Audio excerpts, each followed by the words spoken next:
¿Cómo que sigue? Què tal? Dreta o esquerra? O què?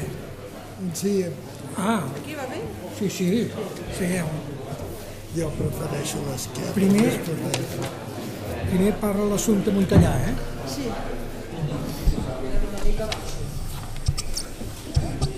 Molt bé. Suposo que sí que se sent bé. Bueno. Falten 2 minuts. Així no ens precipitem.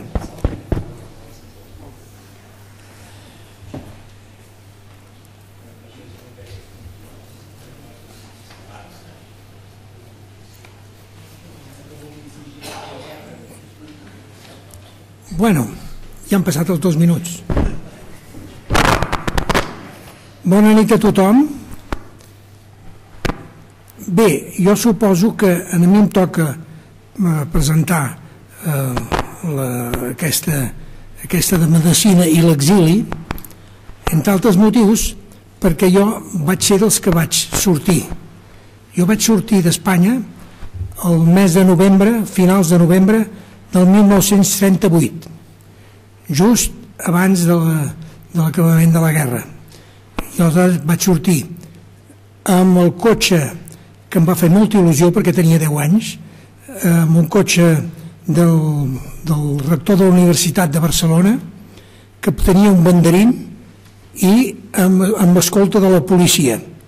Vaig sortir de Pedralbes, vam anar amb en Bosch Gimpera, que era el rector, i amb aquest cotxe oficial i amb el banderí, amb 10 anys que jo tenia, imagineu-vos la il·lusió que em va fer sortir cap a França amb tota aquesta parafernàlia.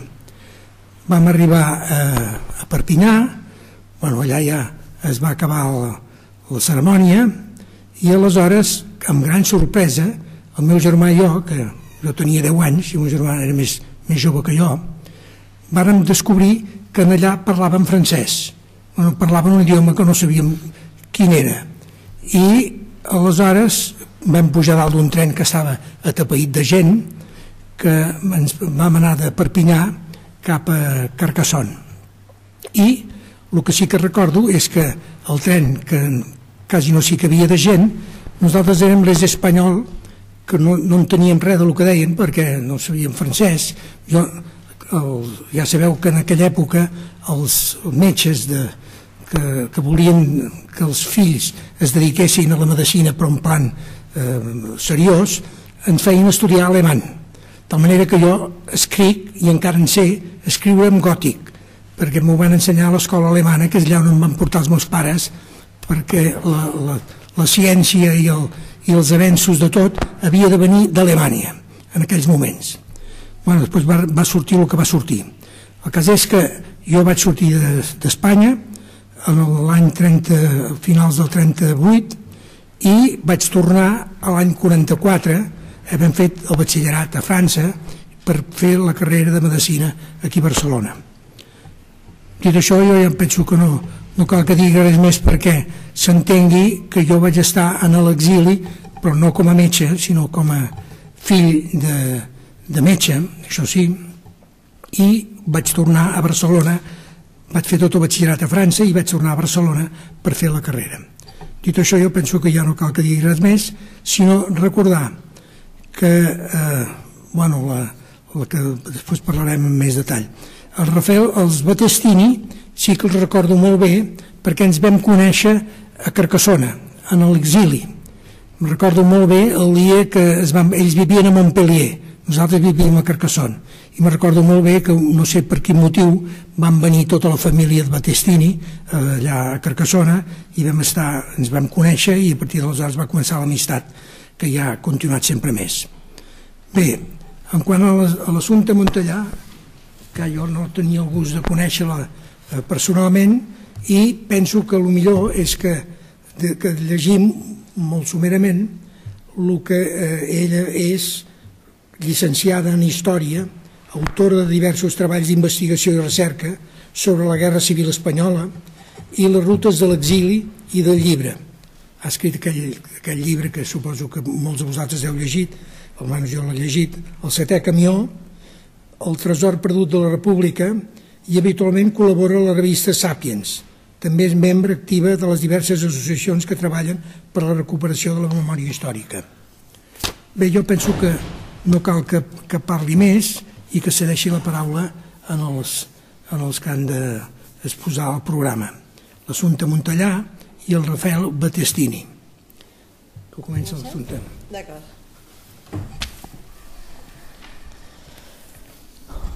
Bé, bona nit.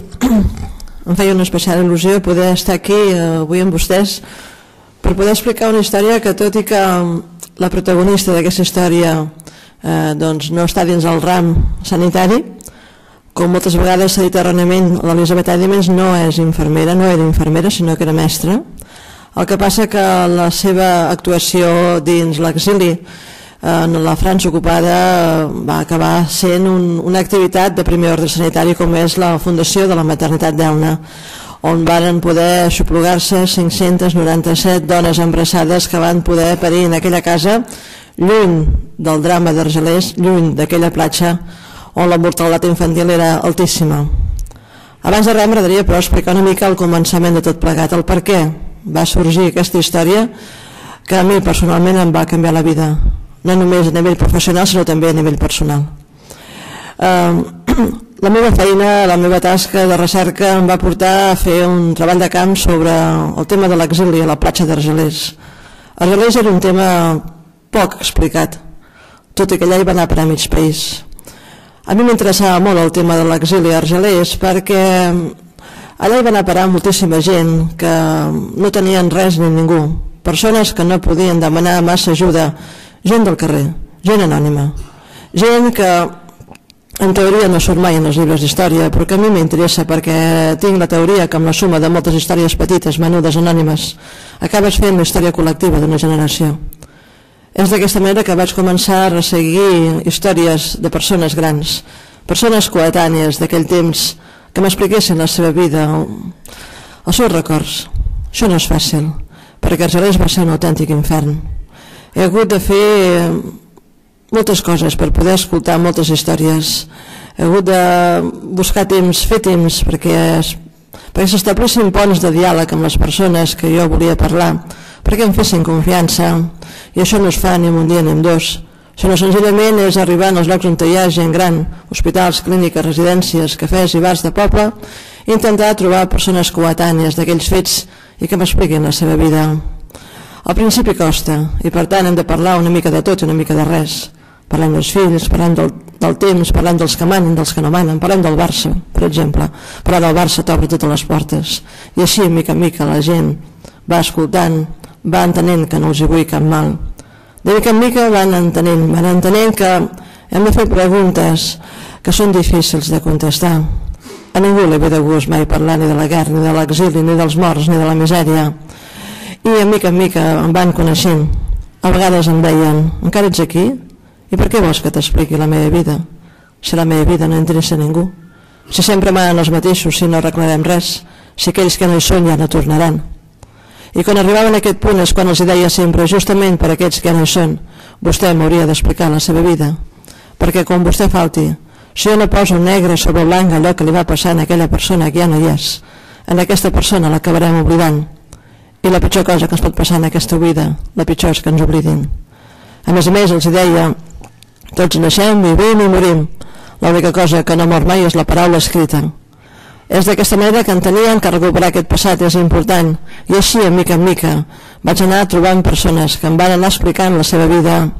Vaig saber, d'aquesta manera, que quan van passar per la frontera, aquell gener febrer del 39, França, el govern francès, per dir-ho d'una manera suau, no va ser gens amable amb aquells exiliats, perquè la primera paraula en francès que van aprendre tots coincideixen en que va ser ale, ale.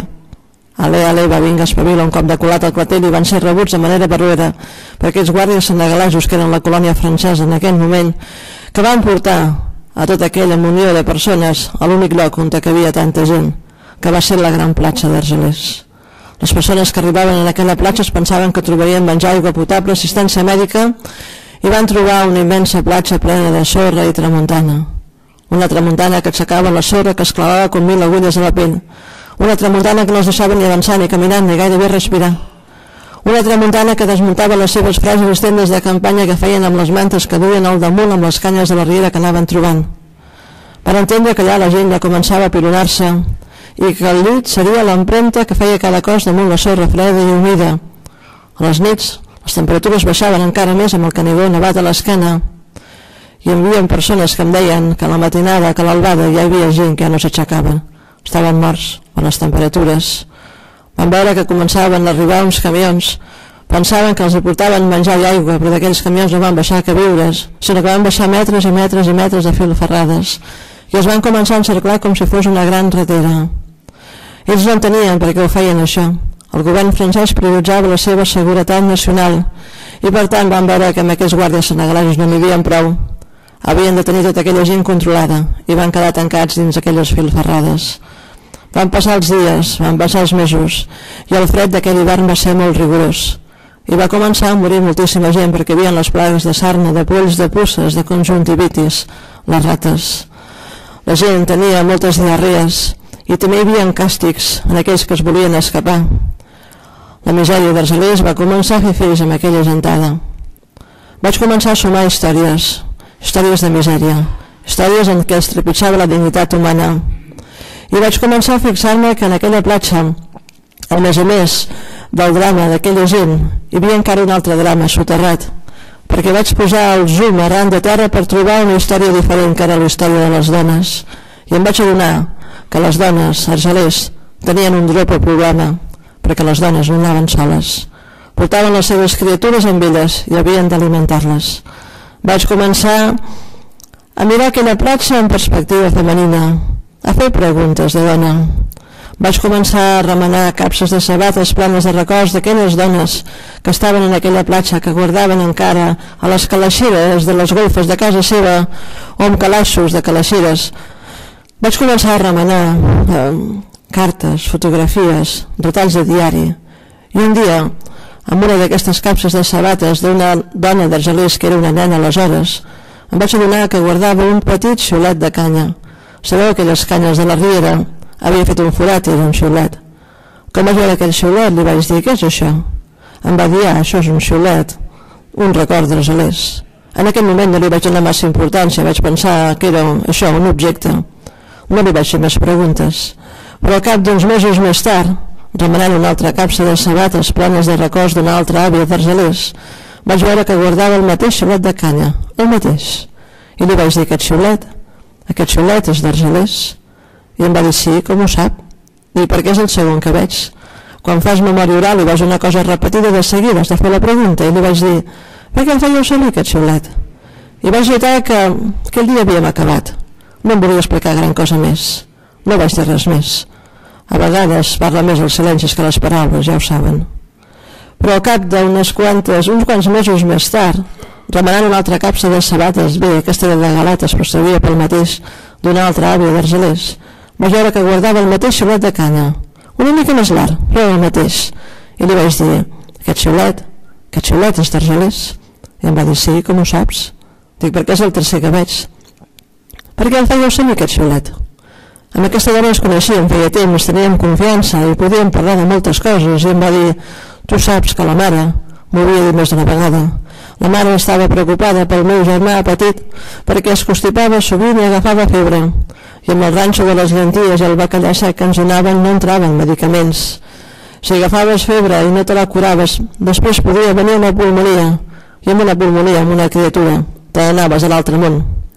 Cada cop que el meu germà agafava febre no li passava. La mare se n'anava a la reixa on hi havia els soldats que ens vigilaven. Quan un soldat veia una dona a la reixa, ja sabia el que volia. La mare es prostituïa amb els soldats, no a canvi de diners, sinó a canvi de medicaments pel meu germà.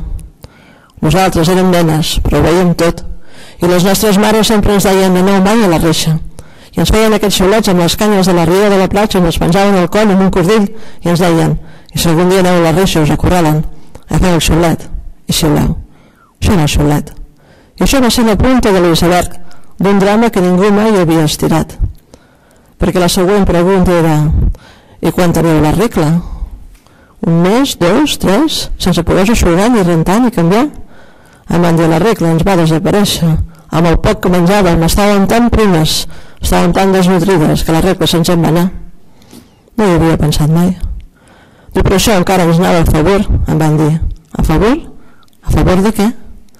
Perquè quan hi havia violacions, com que no ho volàvem, no hi havia conseqüències. No quedàvem prenyades. Només havies de tancar els ulls. Els ulls. I la següent pregunta era: i les dones prenyades? Les dones embarassades? Què passava? Em deien que les que tenien més sort ho feien, parien en una mena de quadres a prop de Perpinyà, on guardaven les mules, la gesa francès, enmig de la palla bruta dels fums, i les que no ho feien enmig de la gent. Però això no era el pitjor, em van dir, perquè el nen, si no venia de cul, el nen tard o d'hora acabava sortint, em van dir. El problema venia després, perquè aquelles dones no tenien llet, no els hi pujava la llet, per primes que estaven, i si haguessin tingut aigua potable que no tenien, llet en pols que realment anava escassa, haurien pogut fer biberons que no van poder fer. Per tant, és fàcil que entenguis que un nen nascut a la platja d'Argelers l'any 1939, si no sortia d'aquell camp, es moria de gana i de fred. El primer dia que m'ho van dir vaig pensar: és possible que hagi estat la primera persona que hagi fet aquesta pregunta? És possible que les dones i les criatures importin tan poc que aquí no hi ha hagut cap govern ni cap estat que hagin donat en meva culpa? Vaig voler saber quants nens havien mort en aquella platja i vaig anar al registre civil d'Argelers. La xifra de l'estadística encara va ser més esgarrifosa que la memòria oral. Un 95,7% es morien en aquella platja. Vaig pensar que això s'havia d'explicar, perquè és que si no el patiment d'aquelles dones és estèril, no serveix per res. Com a dona, com a mare, com a historiadora, això s'havia de recuperar, perquè les noves generacions que et pugen, els fills i els nets, han de saber el que passa amb una guerra i amb un exili. Si no, es poden pensar que la llibertat que avui tenim ens ha vingut regalada, i han de saber que hi ha molta gent que s'hi ha quedat pel camí. És d'aquesta manera que em vaig endinsar en una bossa d'exiliats que hi ha a la Catalunya Nord, des de Marcina, Montpellier, Perpinyà, Tolosa, per a buscar aquestes dones. Elles m'ho havien d'explicar. Si elles no m'ho explicaven de viva veu, jo no podia escriure, no m'ho podia inventar. Em vaig endinsar en aquella bossa d'exiliats i les vaig trobar. I els hi puc ben assegurar que va ser la pitjor etapa de la meva vida, perquè vaig entrar en un túnel fosc, ple de dolor. Les vaig trobar i els vaig dir que m'expliquessin aquell dolor. Aleshores vaig descobrir que el dolor, quan és tan fort, és mut. Elles no volien parlar. I reconec que vaig traspassar una línia vermella que amb la memòria oral no es pot fer mai, perquè no vaig respectar silencis, vaig burxar, vaig provocar, vaig punxar, perquè m'expliquessin aquell drama. Vaig trobar dones que em deien que havien parit en aquella platja, que no podien tapar els seus nadons ni amb les mantes que estaven xopes de la pluja i que feien molt fred, i que feien conilleres forats en la sorra per enterrar aquelles criatures i que el sol i la sorra els escalfés quan no bufava la tramuntana, però al cap de 15 dies es morien de fred. Encara recordo una dona que em deia que només demanava una manta seca, tota aquella munió de persones que els anaven a veure els caps de setmana darrere les filferrades, que els tiraven cacuets com si fossin monos de fira. Una dona que em deia que no podia lletar el seu nadó perquè no li havia posat la llet i que estava horroritzada veient que plorava i que no podia fer res, i que finalment cedia, li feia un biberó amb una mica de llet en pols que havia trobat amb aigua de mar salada, tot i sabent que no li causaria una diarrea mortal i que s'acabava morint. Vaig arribar a trobar un parell de dones que em van explicar que estaven resant perquè l'albada aquella criatura ja no respirés, que s'hagués mort, que entenien que havia nascut en un mal moment de la història, que els havia tocat viure en un mal moment de la història, i que quan veien que la criatura encara respirava, quan entenien que només els hi quedava una alè de vida, l'agafaven, el posaven dins l'aigua i l'ofegaven. No us puc explicar retalls d'aquelles històries, perquè és que no és com un infern. Si explico més, faig una passa endavant i caic. Em costa molt recuperar aquests testimonis. Jo recordo que quan anava cap a casa amb el cotxe, jo plorava. No sabia si plorava perquè em feia patir el que m'havien explicat, o plorava perquè em sentia culpable. En nom d'aquí i en nom d'aquí estava remenant tant de dolor. En nom d'aquí i en nom d'aquí tornava a recuperar tota aquella misèria. Per aquí? Per què? Recordo que m'anava al vespre a l'habitació on dormia la meva filla, la Joana. Només tenia 2 anys. I me la mirava i pensava que ell i jo només havíem tingut la sort de néixer 70 anys abans. El meu home sempre em deia: això que fas no serveix per res, això només et fa patir. Però jo li deia que havia començat una feina, que havia començat una mena de recuperació de la memòria dolorosa, sí, però ja que havia començat ho havia d'acabar, que allò havia de quedar negre sobre blanc, si no, aleshores sí que allò no hauria servit per res. I vaig continuar fins que un dia una d'aquestes dones em va dir: però hi havia una noia que ajudava a les dones embarassades a Argelers, una noia estrangera, però que es feia dir senyoreta Isabel. Jo encara no ho sabia, però aquesta va ser el primer fil fort per estirar, perquè aquesta tal senyoreta Isabel era Elisabet Aidemens, la fundadora de la maternitat d'Anna. De seguida em va interessar aquesta història, perquè vaig pensar que qui podia ser que anés tan contracorrent, qui podia ser que estigués treballant en favor de la vida, en un lloc on aquelles dones no interessaven a ningú. Cada cop que trobava una d'aquestes dones o dones d'aquell exili, els hi preguntava ja sempre si coneixien aquesta noia, aquesta tal Isabel. Em anava dient: sí, jo també la recordo, portava un davantal de color blanc net i planxat. Un altre em va dir: també la recordo, portava una trena embolicada al cap com aquella de la pel·lícula Sonrises i Làgrimes. Apa-li, en quin arxiu busques tu una dona que es fa dir senyoreta Isabel i no se'n diu, que és estrangera i no saps de quin país és i que porta un pentinat com la de la pel·lícula Sonrises i Làgrimes? La memòria de les persones a vegades és així d'anecdòtica. I no va ser fins l'any 2002 que vaig anar a trobar d'excombatents de la República. Es feia servir de la merenda tocant per veu. Allà hi havia molts exrepublicans que estaven allà, excombatents que estaven allà buscant pistes de gent desapareguda. Qui més que menys portava bosses plenes de fotografies buscant informació nova. Aquell dia hi havia una dona que era de Figueres, es deia Mercè Domènech. Anava parlant per les butxaques, jo me la mirava de lluny i pensava: mare meva, sembla una metralleta. Però va haver un moment que em va fer parar l'orella perquè vaig escoltar que deia: jo l'any 39 estava embarassada, Argelers. Vaig pensar: mira, una altra. Em vaig brindar i vaig anar cap allà i li vaig dir: expliqui'm la seva vida. Em va dir que el seu home era regidor de l'Ajuntament de Figueres, que havien de marxar. Si es quedaven segur que els agafaven. Van fer prou el tros que quedava fins a la frontera i ella estava embarassada. Però quan van arribar allà a la ratlla, els gendarmes els van dir els homes en una banda, les dones en una altra.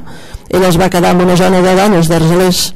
Allà va fer amistat amb una altra dona que també estava embarassada i juntes es van anar ajudant tant com van poder. Diu: fins que la meva amiga, que sortia de comptes abans que jo, va parir directament a la sorra, em va dir. Jo la vaig ajudar. Diu: però què vols, aquella dona no tenia llet i aquell nen, per més que xumava, no s'alimentava, plorava nit i dia de gana, no el podíem ni tapar, les mantes estaven xopes de la pluja. Aquella dona anava repetint els mateixos patrons que jo ja havia escoltat i li vaig dir: al cap de 15 dies us va morir. Diu: sí, se'ns va morir de gana i de fred i el vam enterrar a la sorra d'Argelers. La meva amiga va embogir de dolor i va sortir per l'única porta oberta que quedava d'aquell camp, que era el mar. Ningú la va aturar fins que l'aigua la va cobrir. Es va suïcidar. Jo anava al darrere, no sabia què fer, i va ser aleshores que estava mirant la manera d'escapar-me d'allà quan va aparèixer un dia una noia que feia dies que voltava per allà, una noia que era estrangera però es feia dir senyoreta Isabel.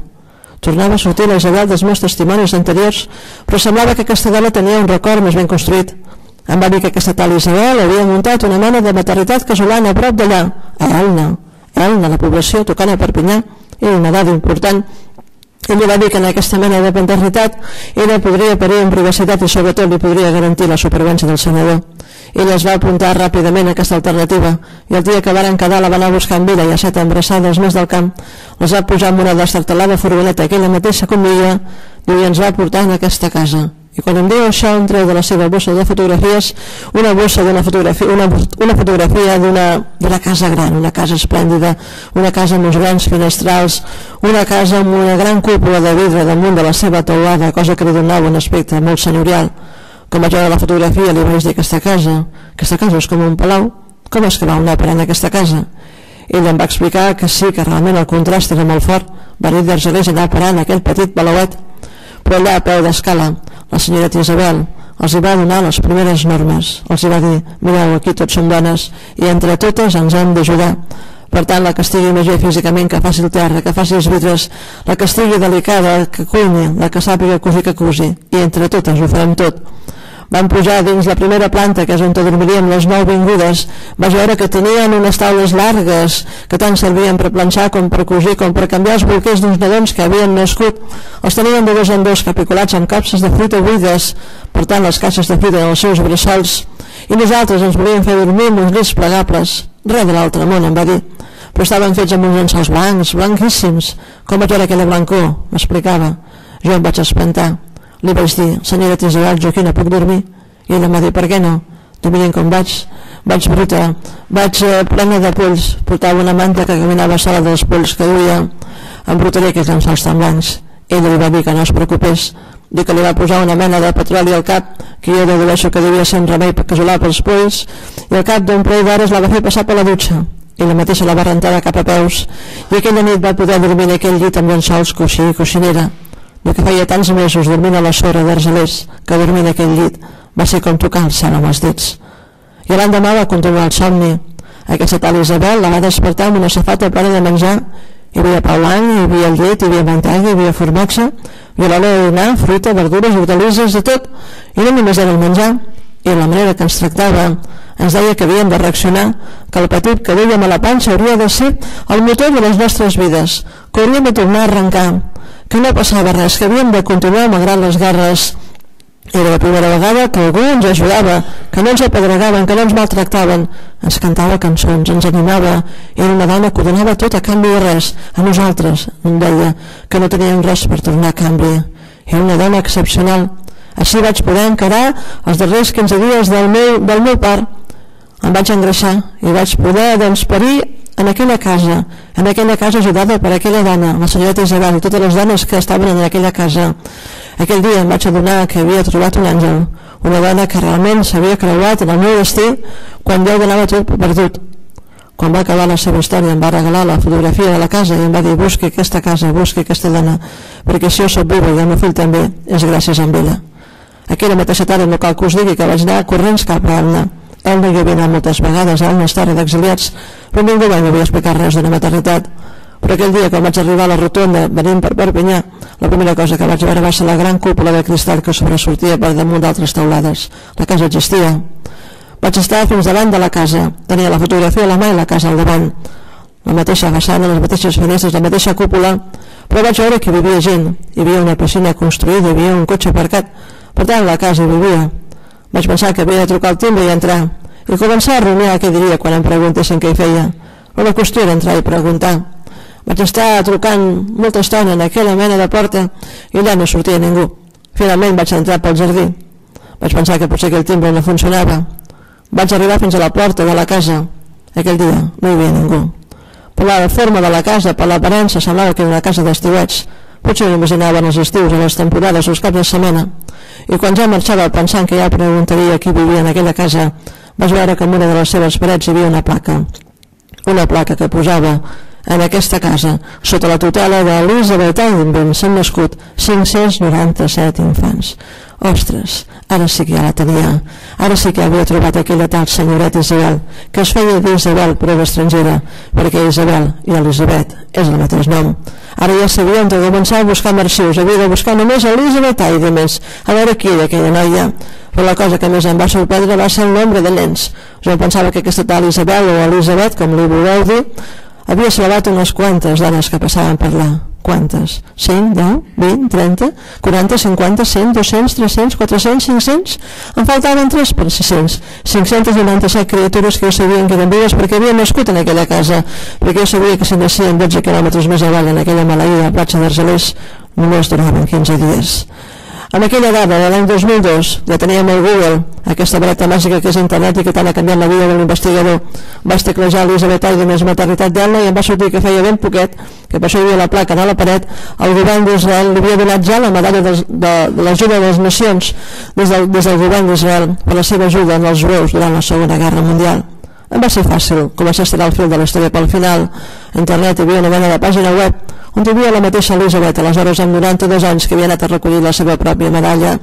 Vaig veure que ella vivia en un poblet a prop de Viena, a Reckerwinkel, i per tant, de seguida, la meva primera acció va ser enviant-li una carta dient-li que havia trobat la història de la maternitat d'Elna i que m'havia impressionat el que havia fet.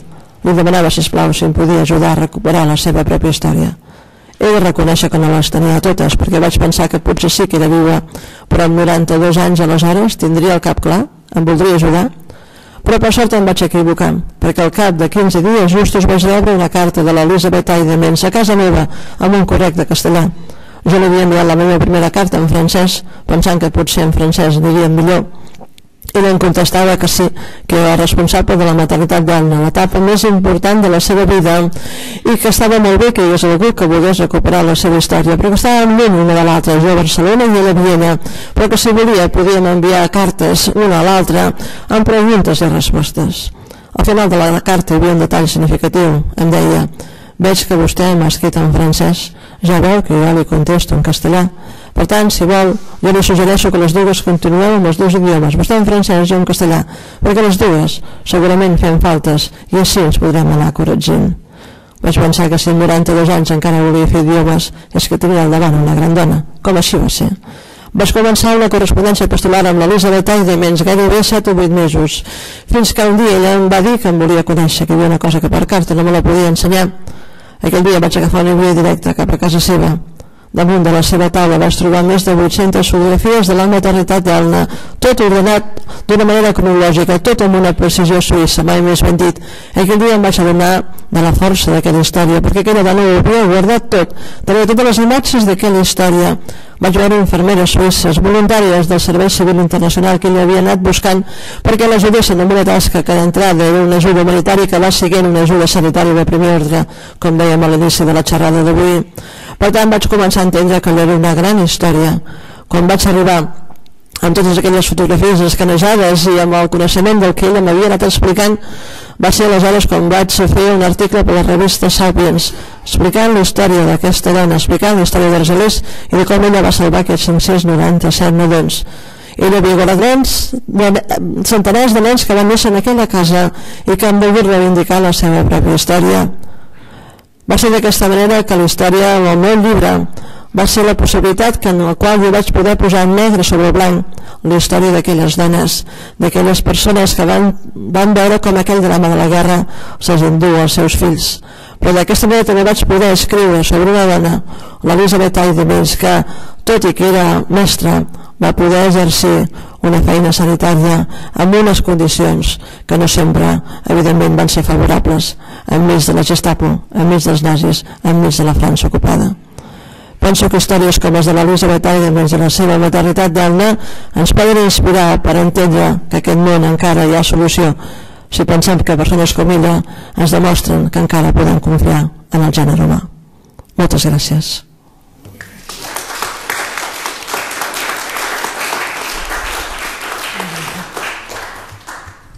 Ara el doctor Battistini.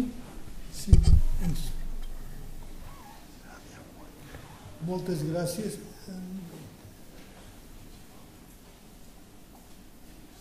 Puix. Sí? Se sent? Molt bé. Doncs moltes gràcies. Per mi és un repte en aquesta acadèmia que m'estimo parlar d'uns fets que en part havia viscut. L'invitació del Ramon va ser molt en fi, em va impactar bastant. Doncs he de dir, per corregir una mica el que he dit, que amb ell l'amistat personal sí, entre el Ramon i jo, ve de Carcassona, però l'amistat entre les famílies Trias i Battistini és molt anterior per als nostres respectius pares, Joaquim Trias i Nicolau Battistini. Bé, avui em toca parlar de l'assistència mèdica als refugiats.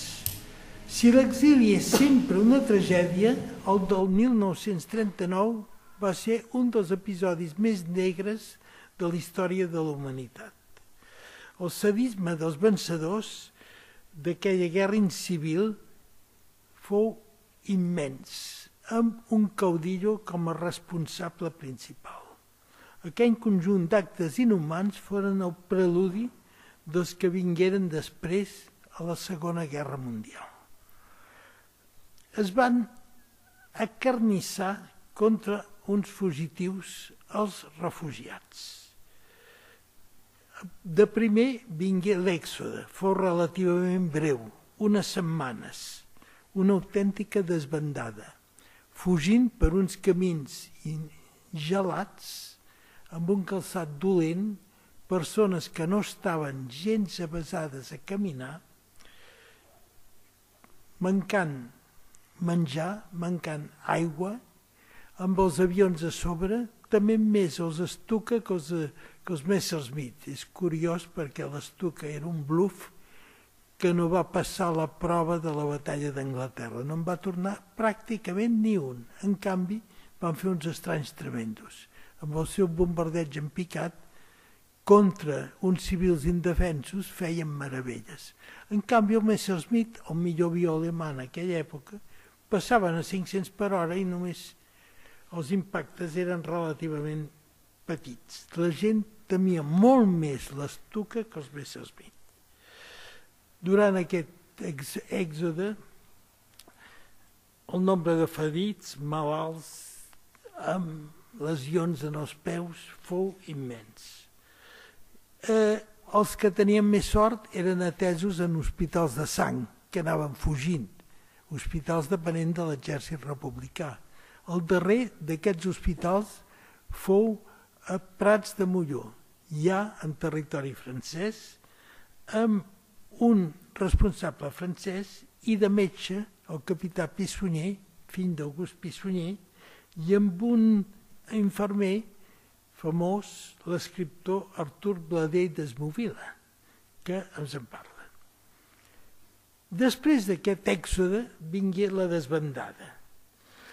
L'arribada sobtada d'aquella llau va desbordar totes les previsions. Cal reconèixer que França es va portar bastant malament, i dic bastant per matisar-ho.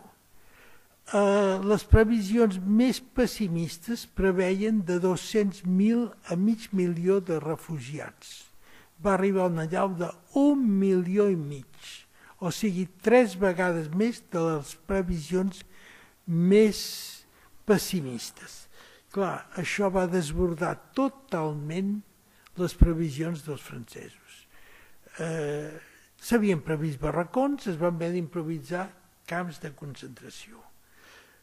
Va quedar totalment desbordat, malgrat els esforços de la Creu Roja i del Socors Roig. Com explicava l'assumpte, en els camps de concentració la morbimortalitat fou espantosa, però no s'entenen dades fiables per molts motius. En primer lloc, hi ha un tabú, o sigui, una censura per part de França. I per l'altra banda, els mateixos que estaven en camps de concentració tenien una noció molt relativament objectiva del camp de concentració seu, però ignoraven l'existència dels altres. Els camps d'Argelès, Saint-Cyprien, el Voló, tots tristament famosos. Aquesta etapa s'allargà uns mesos. Uns tenien la sort de poder sortir al cap d'un parell o 3 de mesos, altres hi van estar gairebé un any. Després vingué el període d'estabilització. El caos de l'èxode i els camps de concentració van donar pas a un període d'estabilització. La majoria dels refugiats varen poder trobar lloc cap a l'interior de França, fent tasques molt pesades en companyia de treballadors o bé la Legió etrangera. Els que podien combatre se'n anaven a la Legió. Ja sabem el que representa. però hi havia un grup bastant marginat. Eren els professionals, la gent, els intel·lectuals, advocats, mestres i metges. No podien exercir a França, no podien exercir la seva professió i s'havien de conformar per sobreviure amb subsidis migrats i l'ajuda familiar si arribava. Durant uns mesos van coincidir els camps de concentració i aquesta estabilització. En aquesta estabilització hi ha l'Hospital d'Elna, que va durar bastant temps, i a Seta un efímer hospital que representaren taules de salvació limitades i un pont entre les etapes del camp de concentració i després la residència. L'Hospital de Seta. Seta en occità, Seta o Seta en francès, ja fou un port important a l'imperi de Roma. El seu nom deriva de Seti, balena, per la forma que té el Mont Saint-Clair, la muntanya que domina el port i que guiava els navegants. Ara és sols una subprefectura, junt amb Béziers, del departament de l'Hérault, que té com a prefectura Montpellier. A Seta nasqueren Paul Valéry, el gran escriptor, Georges Brassens, el cantautor, i un polític, Jules Moche, que va arribar primer ministre de França. A més, a Seta tenia un equip de futbol que no valia gran cosa, però hi va anar-hi un jugador excepcional, el Messi de l'època, el Mingo Balmanya. Va aconseguir que el Seta assolís el doblet. És el primer equip de França que va fer la Copa i la Lliga alhora, gràcies a ell. Del port de Seta salparen la majoria de vaixells que evacuaren aquells exiliats cap a Amèrica, Argentina i sobretot Mèxic, on s'acolliren on foren acollits gràcies a la generositat del president Lázaro Cárdenas. Ens en parlaren aquí els representants de la nostra germana, l'Acadèmia Nacional de Medicina de Mèxic. El molt honorable Heribert Barrera ens recorda que durant els primers mesos d'exili, Nicolau Battistini, el meu pare, dirigia un hospital per a refugiats a Seta. A internet, malgrat intentar creuar hospitals Seta i 1930-1940, no he pogut trobar cap dada sobre aquest hospital. A canvi, a partir del 1940, per internet, per la Viquipèdia, se sap que uns barracons acolliren refugiats belgues ferits de guerra i o malalts. Aquests barracons eren els de l'hospital de Seta dedicat en els malalts exiliats. Durant el meu exili a Montpellier vaig conèixer els doctors Córdoba, Herce i Mori, que treballaren junt amb el meu pare en aquest hospital. A Barcelona vaig retrobar el doctor Alzina Forneguera, el pare del Jeroni Alzina, un dels nostres coneguts, en aquest equip mèdic. Aquest hospital estava destinat a guarir malalts evacuats dels camps de concentració, empara atenent les peticions de la Creu Roja Internacional o per la pròpia convicció de bastants francesos, majoritàriament protestants i catòlics seguidors de Georges Bernanos i Jacques Maritain, o bé socialistes, com en Léon Blum i el Jules Moche. Fou precisament aquest Jules Moche, diputat per Seta, que ha aconseguit dur a bon terme aquell projecte humanitari, en uns barracons improvisats, però proveïts d'aigua corrent, electricitat i gas ciutat, per muntar uns llits de campanya per una 50 de malalts. Uns serveis de neteja precaris, però suficients, i sobretot un autoclau. Avui en dia la joventut no sap què és un autoclau, però tots nosaltres n'hem fet funcionar. Totes aquestes mesures higièniques varen fer pràcticament un miracle. La diferència entre les miserables condicions del camp de concentració i les de l'hospital era abismal. Influir la millora en l'alimentació. Rebien pa blanc, igual que l'Hospital d'Elna, llet, peix, perquè Seta és un port de mar, de pesquers, i un subministrament vigilat de molt a prop per la Creu Roja, cosa que no passava en els camps de concentració. Els camps de concentració, els caps d'aquells camps eren una colla de corromputs que només feien que robar el que la Creu Roja donava per als interns. Cal afegir-hi aportacions econòmiques desinteressades i puntuals. El comte de Güell, Pau Casals i el propi Mingo Balmanya, que rascava la butxaca i de lo poc que cobrava com a futbolista encara ho aportava.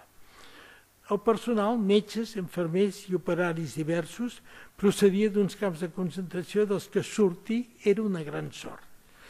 La direcció d'aquell hospital fou oferta al meu pare, que en aquells moments estava convalescent d'una polineuritis secundària a un excés de salvarsant, perquè havia tingut una angina de Vincent i el salvarsant que el va curar, però a canvi de passar una polineuritis. Però, a més, va ser nomenat perquè encara era director de l'Hospital General de Catalunya, l'actual Sant Pau, a més de membre de la Société Languedocienne de Médecine. La tasca d'aquell equip mèdic fou abnegada, entusiasta i representar un gran salt qualitatiu. Cal tenir present que, a més, tingueren humor, ànims, per editar una revista, l'Eco de l'Hospital, que s'imprimia en litografia rudimentària i en sortiren uns quants exemplars. Malauradament s'ha perdut, n'havia tingut exemplars, però a Montpellier, i al marxar, al tornar cap aquí, ens va ser impossible portar-ho. Hi havia articles de fons seriosos sobre temes sanitaris i polítics, temes locals referits al propi hospital, escrits en francès, castellà i català. I a més, el que per mi recordo més bé, eren els temes humorístics amb unes caricatures força bones, sempre a càrrec del doctor Herce, que tenia un humor impressionant i que fou un autèntic bàlsam. La pujada de Pétain en el poder, el juny del 1940, arrel de l'humiliant desfeta de França a la guerra, feu que aquell hospital quedés desmantellat. A partir d'aquell moment vingué l'estada a la residència de Montpellier, el mateix 1940. Quasi simultàniament amb la desfeta de França, s'obria a Montpellier una residència d'intel·lectuals catalans. Intentava donar la solució al problema dels refugiats en professions liberals, que no podien exercir com feien en altres llocs. Montpellier, l'antic feu català Occitània, la ciutat on nasqué Jaume I, la segona gran universitat de l'edat mitjana, era la seu d'una de les millors universitats d'Europa. Era el lloc ideal per acollir aquells intel·lectuals. Cal tenir present que Montpellier era la seu de la Société Languedocienne, de dret, d'ensenyament, de ciències i sobretot de medicina. Era el lloc ideal per fer-hi la residència d'intel·lectuals. Quedaven uns fons econòmics de la vençuda Generalitat de Catalunya i seguien rebent aportacions del comte de Güell i de Pau Casals. Pau Casals donava a aquella època concerts que destinava a els refugiats. I influir la tasca gairebé de la paperassa d'un funcionari de la prefectura, el senyor Made. Era un catalano parlant, el vaig conèixer, vaig tenir aquest honor. fill del catedràtic de llengua romànica a la Universitat de Montpellier. Va agilitar tot el garbuix de la paperassa administrativa.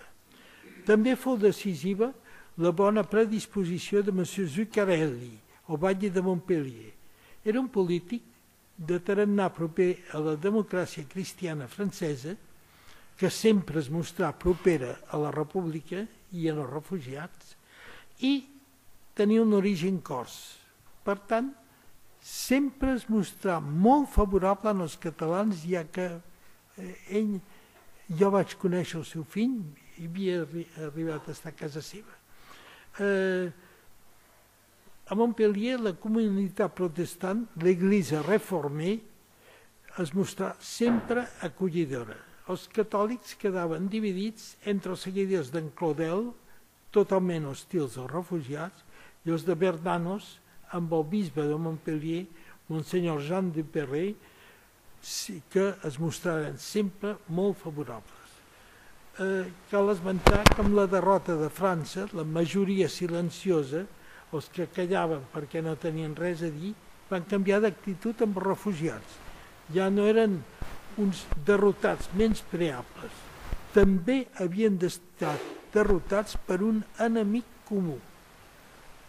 Els refugiats catalans s'organitzaren de manera quasi espontània en mecanismes d'ajuda mútua.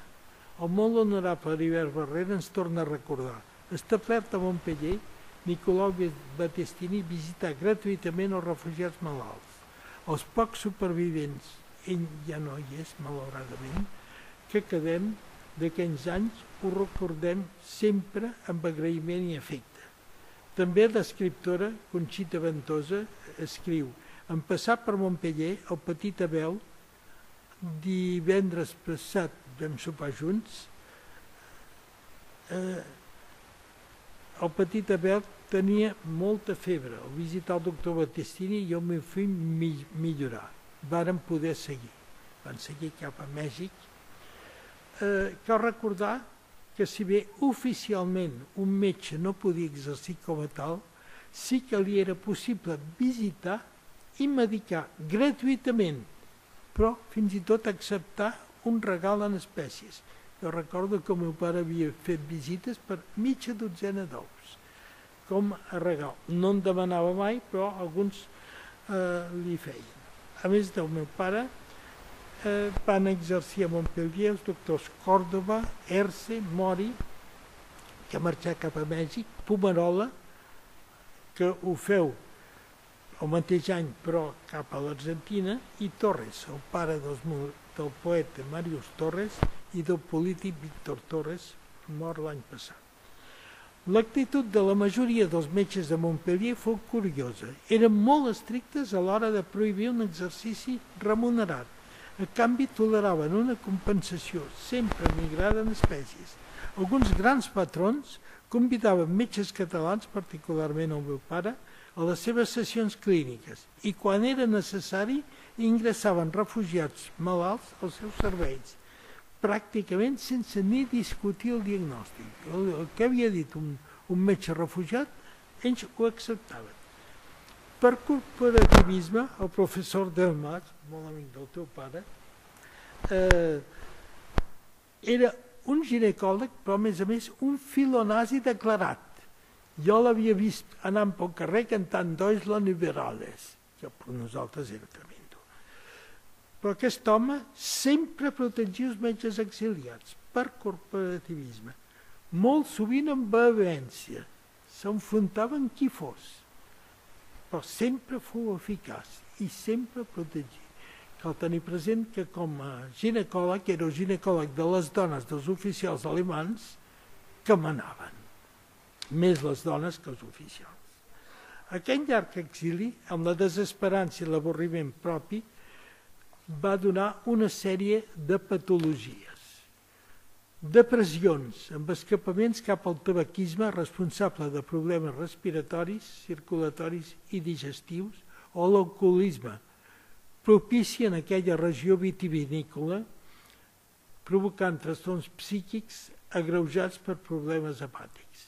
Hi hagué intents de suïcidi, algun d'ells reeixit, com el de Camil Companys. Compte, he citat el llibre d'Artur Blader i en lloc de Camil Companys diu Josep Companys. El Josep Companys es va suïcidar a Catalunya i el Camil Companys a Montpellier.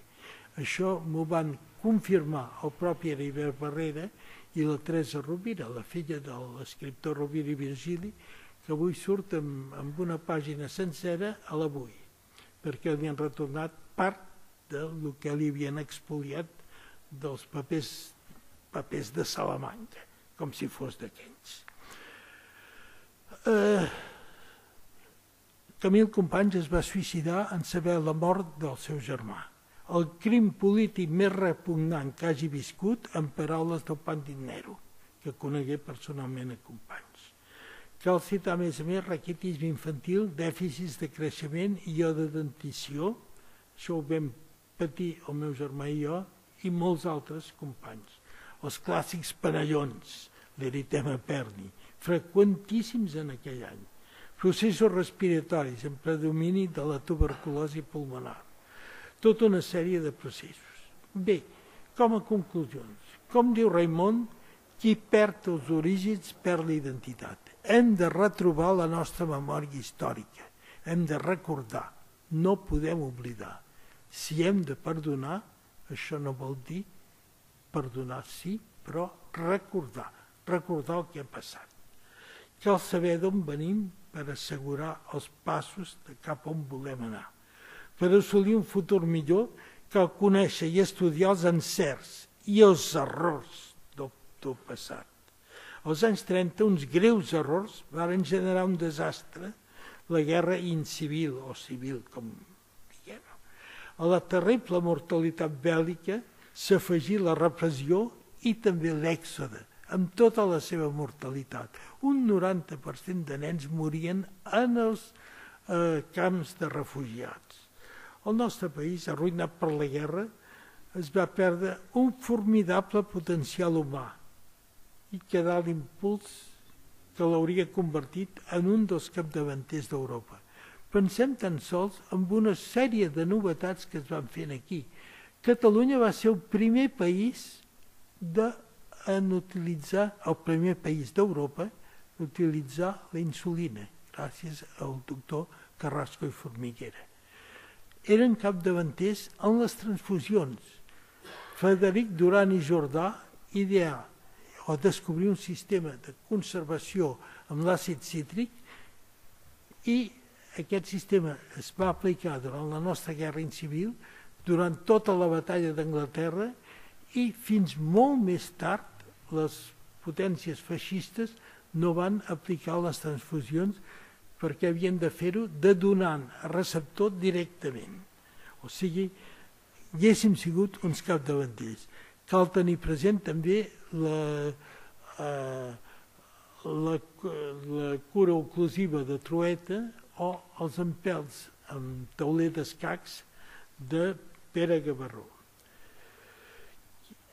Sols la memòria històrica pot fer que evitem que es reprodueixin uns errors passats. Curiosament, i malgrat la major proximitat en el lloc, l'exili a França ha generat menys literatura que l'exili a Amèrica, sobretot l'exili a Mèxic. Hi ha molts llibres parlant de l'exili a Mèxic, bastants de l'exili a l'Argentina, i en canvi es parla molt poc de l'exili a França. La lletra menuda de les lleis d'aquest estat que ens ocupa, un estat central i centralista, reprimeix la majoria dels intents de recuperar plenament la nostra memòria històrica. Només cal veure que jutges són jutjats per intentar jutjar una caterva d'assassins. És la responsabilitat de que si ja quasi aquesta lletra menuda és responsable de que sigui quasi impossible recuperar dades sobre uns fets que s'han intentat esborrar per haver passat en un exili llarg, inhumà i aïllàs estèril. Moltes gràcies per la seva amabilitat d'escoltar.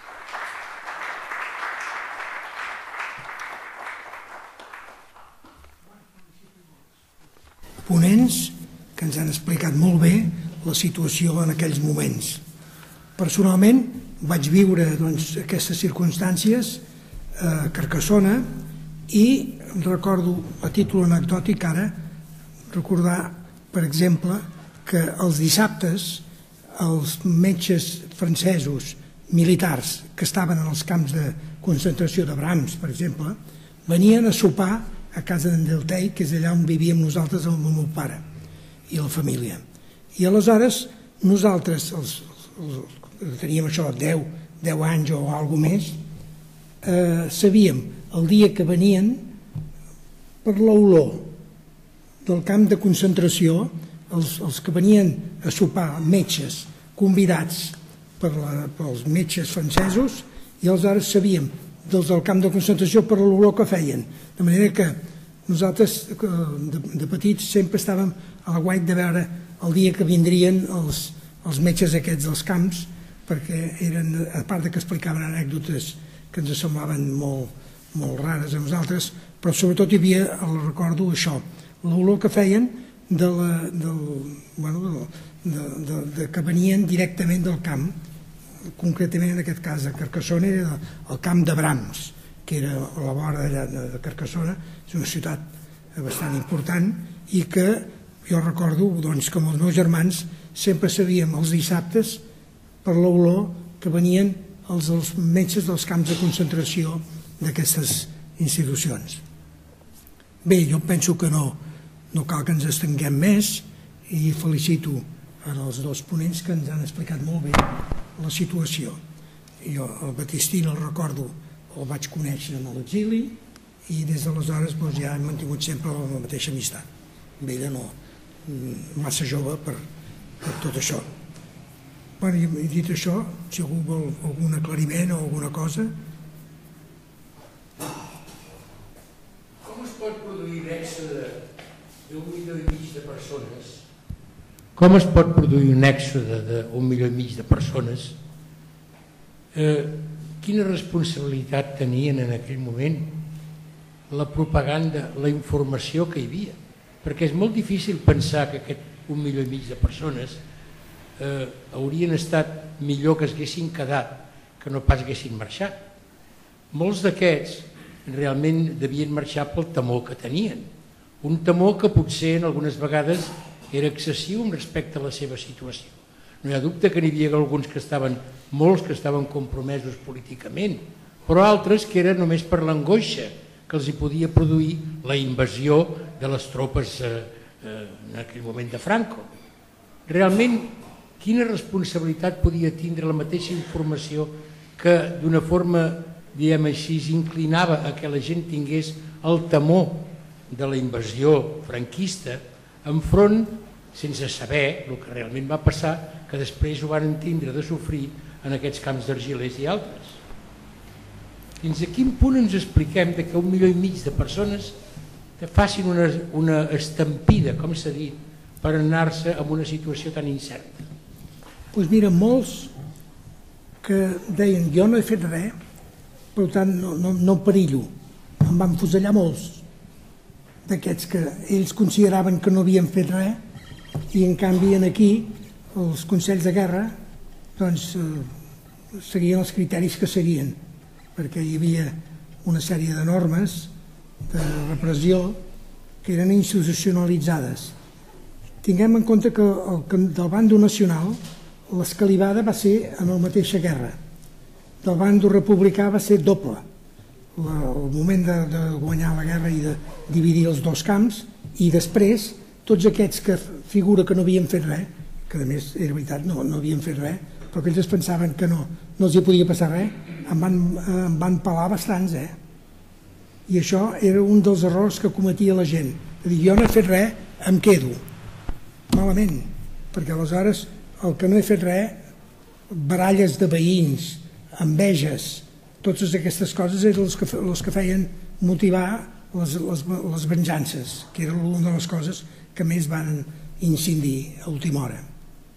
El meu pare i el meu tio van ser condemnats a la més alta pena d'Espanya, més que no la Sanya. I tu em diràs per què, perquè no eren pas tan coneguts políticament com com el Sanya mateix. Vull dir, tot això és una cosa que depèn molt de les enveges, de moltes coses de baixesa humana que es donen aquest. I junt a la baixesa humana tenim el que ens ha explicat d'Elna. És a dir, la maternitat d'Elna és el mateix que provoca el desastre aquesta generositat que és realment extraordinària en moments d'aquestes grans dificultats. Bueno, si algú vol... Perdó, vull afegir, cal tenir present que en aquella època hi havia una emissora de ràdio, Ràdio Verdà, portada per en Quei Podellano, que deia exactament el que va passar de la repressió, deia que destruirien i que a Catalunya la sembrarien de sal. Això ho havia dit per Ràdio Verdà en Quei Podellano. En Quei Podellano és un personatge molt curiós. Cal tenir present que el 12 d'abril es va enlairar, era pilot, en Quei Podellano, en Ramon Franco, el García Morató i el García Lacalle i l'Hidalgo de Cisneros es van enlairar de Cuatro Vientos intentant bombardejar el Palau Reial per matar el rei. Eren republicans.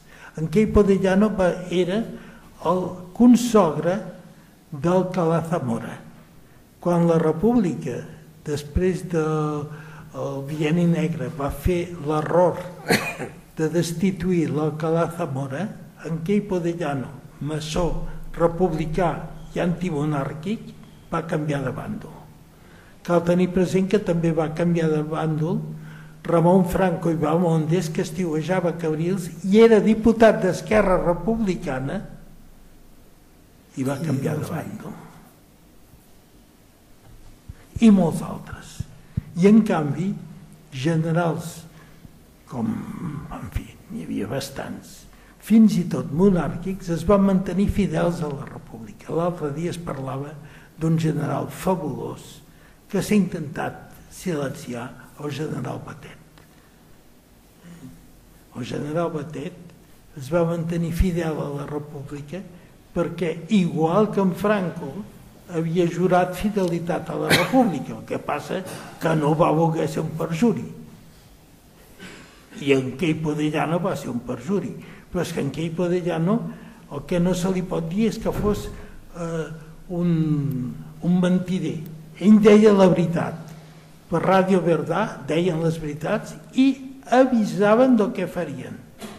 El que farien, per exemple, el que va fer el carnisser d'Alacant, que va provocar aquells assassinats. El carnisser d'Alacant era l'últim primer ministre d'en Franco, el que va dir espanyoles, Franco ha muerto. Aquell senyor era el carnisser d'Alacant. I aquell senyor era el que va anar a recollir en Companys en Daia. I el que va entregar en Companys, com que no se'n fiava de l'Àries Navarro, va fer la fotografia d'en Companys, perquè sabien el que li farien i què li van fer després, perquè ho havien dit. O sigui, en realitat molts fugien perquè sabien el que esperava. Altres no s'ho van creure. I deien, com que a mi no m'ha passat res, però els testimonis de la gent que no havia fet res i que van ser afusellats són tremendos. Han sortit llibres i, en fi, són unes llistes tremendes. Hi ha un historiador, el Josep Maria Soler i Sabater, que té una llista que és esfereïdora. Jo volia fer una apreciació que no van marxar 1,5 milió de persones, sinó que van marxar 500.000 de persones. Està quantificat no arriben al mig milió, 465.000 persones amb els estudis més recents de l'exili. També confirmant el que deien aquí a la taula, per exemple, un nom propi que tenia claríssim que no havia de marxar perquè no havia fet res i va ser un assassinat molt comentat a Girona, va ser l'afusellament de Carles Rola, per exemple. I també per l'experiència que jo tinc de recollida de testimonis, molta gent que va marxar cap a l'exili no tenien cap intenció de marxar tan lluny ni tant de temps, sinó que molts d'ells marxaven una mica per mimetisme, els dels costat marxen, el d'aquell de més amunt també, el de més avall també, i per tant marxem una miqueta més amunt a veure, i quan arriben els nacionals si s'instal·len, després ja tornarem a venir. I molta gent va anar pujant perquè els nacionals anaven empenyent cap amunt, i famílies senceres que volien quedar-se a la muntanya, a casa d'algun parent, amb alguna masia aïllada, esperar que les coses es calmessin, es van trobar totalment bombejats cap amunt. Les bombes, aquells avions que bombardejaven, que ametrellaven, van anar empenyent a tothom cap amunt, i ser d'exiliats que tenien sempre la maleta a punt darrere la porta i mai van tornar, perquè les circumstàncies es van anar complicant. Quan van anar a França es van trobar argelers allà esperant, i després van venir els nazis per acabar-ho d'arreglar, i per tant moltíssima gent no va poder tornar, però és que no tenien cap intenció ni de marxar tan lluny ni de tardar tant de temps a tornar, amb els quals molts d'ells ni tan sols van tornar. La idea inicial era marxar d'allà on vivies per esperar que entressin, i després va venir a tornar. Una miqueta va ser la sensació que molta gent del carrer, els que no tenien cap mena de compromís amb la república, que no tenien cap paper destacat en el món de la política ni en el món cultural, gent del carrer van marxar una mica per mimetisme i també pensant que s'apartaven una mica del lloc on vivien per deixar que entressin i després tornar, i es van trobar totalment cap amunt, sempre amb aquella pressió de la gent que fugia, una miqueta bastant contra la seva voluntat inicial. Sí, jo només volia, molt breument, a part de felicitar els dos conferenciants, li volia preguntar a la senyora Montellà, perquè fa bastant temps que vaig llegir el llibre de la maternitat d'Helena, la primera edició, que em sembla que ja deu fer un temps, i no me'n recordo ben bé si explica això. A veure, 597 parts són molts parts, vull dir, per si algú d'aquests no anava bé, hi havia algun personal sanitari, diguéssim, llevadora o fins i tot algun metge que pogués ajudar? Sí, la primera vegada que... La primera pregunta que vaig fer a l'Elisabet Eidelmen va ser aquesta, justament, perquè a mi m'estranyava molt que una persona com ella, que era mestra, estigués al capdavant de tot aquest projecte, perquè vaig veure la llista dels parts i vaig veure que hi havia dies que hi havia 5 parts diaris. Això, o en saps molt, o ets del gremi, o això, si surt bé un dia, però sempre no surt bé. I em va dir que al principi eren les mateixes mares que s'ajudaven unes a les altres, perquè allò era molt millor que parir a la platja. Després, ella, al veure que la cosa, cada cop hi havia més gent que anava, va demanar en el Servei Civil Internacional, que era l'organització a la qual ella pertanyia, que vinguessin infermeres voluntàries suïsses, i si eren llevadores, millor que millor. Per tant, a partir del 40, que és quan la maternitat agafa ja velocitat de creuer, en quant a que venen moltíssimes mares, ella ja compta amb l'ajuda d'infermeres voluntàries diplomades i també compta amb l'ajuda de 2 llevadores. Totes les mares recorden, per exemple, una llevadora que es deia Madame Ida, que es veu que era ferotge, una dona que imposava molt de respecte, i gràcies a aquesta ajuda de persones qualificades, la maternitat va tirar endavant. També tenia l'ajuda externa d'una llevadora de Perpinyà que es deia Madame Fillols, que també donava ajudes puntuals. I quan la cosa es complicava, els portaven a l'Hospital de Sant Lluís de Perpinyà, si és que hi havia alguna cosa realment greu, amb alguna mare que tenia alguna infecció greu després del part. Però bàsicament la tasca de l'Elisabet Eidelmen té el seu valor perquè ella coordinava totes les accions d'aquella maternitat des del punt de vista burocràtic, des del punt de vista sanitari, des del punt de vista de manutenció de les entrades i sortides, de tot el material, de tot el menjar, dels visats que calien, de tota la burocràcia interna i dels controls que s'havien de fer per entrar i sortir dels camps. Ella, per exemple, entrava més amb l'ajuda de tipus sanitari, per exemple, per posar un exemple clar del que feia ella. Ella s'encarregava tant de preparar els menús a nivell teòric, com de preparar els visats de les mares que se'n podien anar a Mèxic, que se'n podien tornar cap a Espanya, com que agafava cada dia el seu cotxe, que li va posar el nom de Rocinante, que amb aquest nom ja podeu imaginar aquelles que es creia que eren com un quixot, i se n'anava cada dia a la platja d'Argelers amb uns bidons de llet en pols i cada dia repartia llet en els nens d'Argelers. Fins aquí arribava la seva ajuda humanitària. Després l'ajuda sanitària ja més qualificada la deixava en mans de les infermeres diplomades i de les llevadores que va demanar que el Servei Civil Internacional proporcionés. Bueno, jo per acabar sempre m'havia xocat que les guerres que he vist començar, i n'he vist bastantes perquè el 36, la Guerra Mundial i tot això, sempre havien de durar 15 dies, no més. I així es van acabar totes les guerres que jo he anat visquent. De 15 dies en 15 dies, fixa el que han durat. És veritat. Molt bé. Gràcies. Si no hi ha res més...